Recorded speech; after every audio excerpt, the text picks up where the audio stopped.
Hey guys, welcome back to The Detour. I'm Cecily and I'm joined today by Nick, who's going to assist me as we explore triangle pose. Triangle is one of those positions that can seem really complicated, so we're going to break it down, simplify things, and make it feel really great as a pose to perform. So join me in a moment and I'll see you on the mat.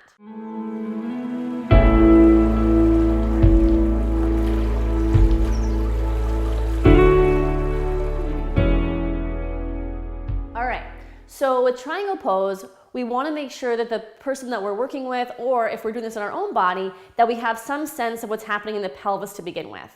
So what we're going to do is just start facing the other direction, turning to the side, bringing the feet a little bit apart, a little wider than the hips, taking the hands onto the hips to begin with, and putting a little bit bend into your knees.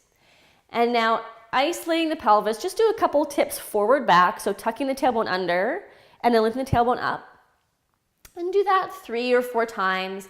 And if you're working with someone using this type of method, just get them to do this as long as you feel they need to in order to start understanding the concept. Because if they've never moved their pelvis in isolation from their spine before, then this might take a little while to figure out.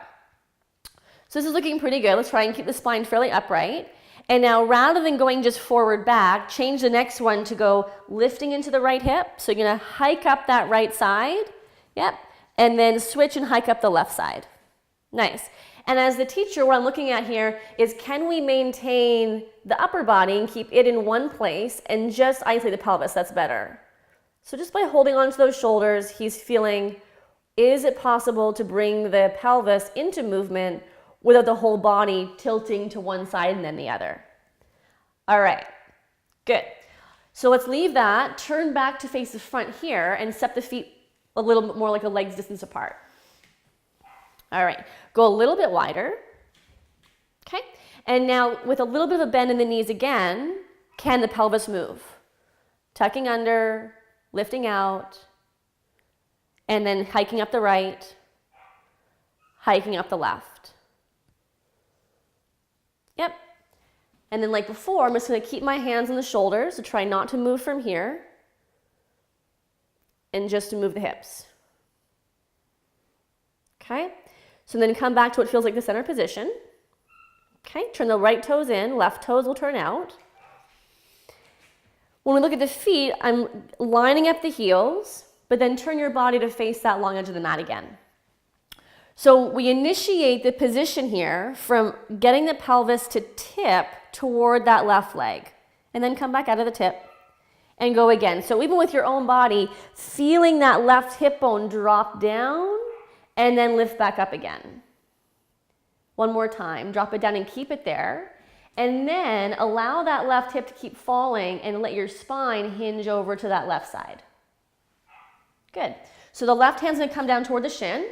Bring the right hand right alongside the body and extend the fingertips just out toward this wall. All right.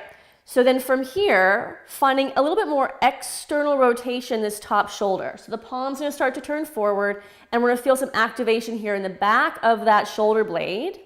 Combine that now with some activation through this hip. So imagine you're trying to suction your right hip bone into its socket more. Can you feel those muscles engaging there? Yeah, good. Okay, so now this arm's gonna come up over the head. Keeping a sense of length through that top side, keeping that engagement in through the hip. Does it feel like your bottom hand is now nice and light? Yep. So we want to make sure that that arm isn't doing all of the work in the pose. The legs are doing the work. The length here on both sides stays nice and even. And we shouldn't feel like there's any kind of strain happening in the lower back or in either the hamstrings. Nick is maintaining external rotation through that left leg, which is going to enhance its ability to draw that left hip back, and then maybe find just another inch of length walking that hand down your shin bone. Yeah, right to there. And as that arm keeps reaching up and this hip stays engaged, we'll hold for one more breath, and then think of cinching that right side together to pull back up to center. And that's it. How'd that feel? Feels great. Cool. So when we break down triangle pose into these little parcels of information, it can make the posture just that much more accessible.